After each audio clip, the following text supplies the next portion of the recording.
Dans cette vidéo, je vais vous montrer 10 tips pour optimiser votre setup. Aujourd'hui, on va se concentrer sur écran, clavier, souris, et on est directement parti avec la partie du setup qui a le plus de potentiel d'optimisation, votre écran.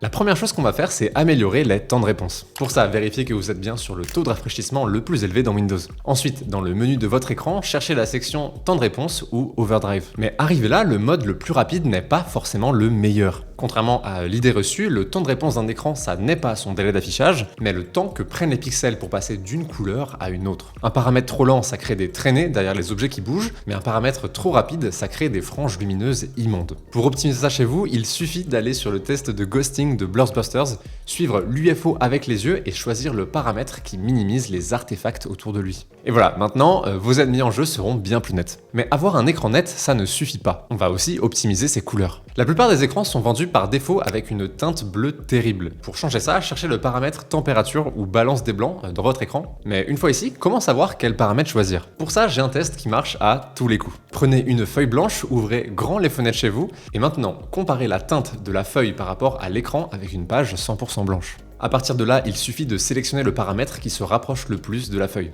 Pour mon troisième tips, si vous trouvez que les couleurs de votre écran sont un peu fades, il y a un paramètre dans Windows qui pourrait limiter le gamut de couleurs que votre écran peut afficher. Pour changer ça, allez dans Système, Écran, Gestion des couleurs et pensez bien à désactiver la gestion automatique de la couleur des applications. Voilà ce que ça donnait avant et maintenant après.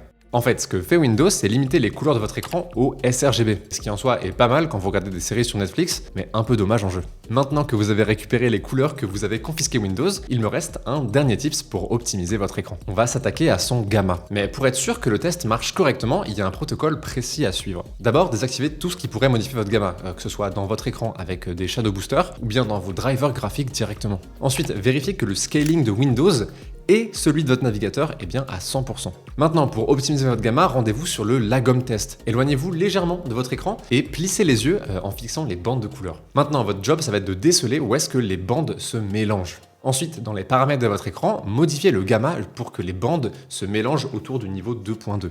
Et voilà, maintenant vos couleurs devraient être vraiment pas mal, sans même avoir acheté une sonde qui peut coûter parfois vraiment cher. À ce stade, votre écran devrait être optimisé comme il faut, donc on peut s'attaquer à votre souris.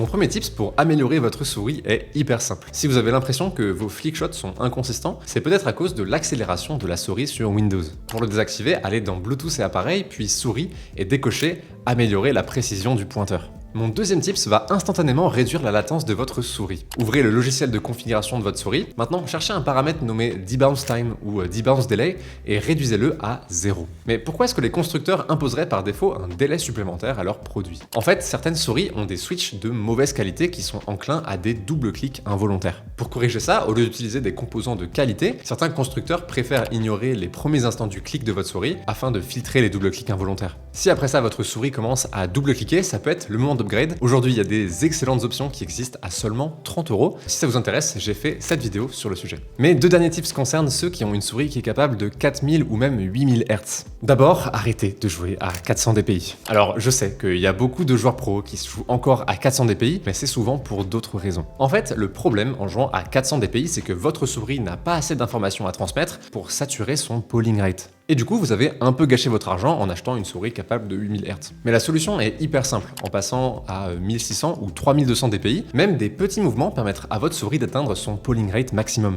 Mais alors, pourquoi est-ce que encore pas mal de joueurs pros jouent à 400 dpi? En vrai, pour la majorité d'entre eux, c'est par ignorance, mais pour certains autres, c'est un choix volontaire. En fait, certains jeux comme Rainbow Six Siege ne permettent pas de sélectionner une sensibilité précise. Le problème, c'est qu'en passant de 400 à 1600 dpi, il faut diviser sa sensi par 4 pour compenser. Et dans certains jeux, on peut se retrouver avec une sensi différente à cause des arrondis. Mais si vous jouez à CS, Valo, Fortnite, vous avez absolument aucune raison de ne pas jouer à 1600 dpi.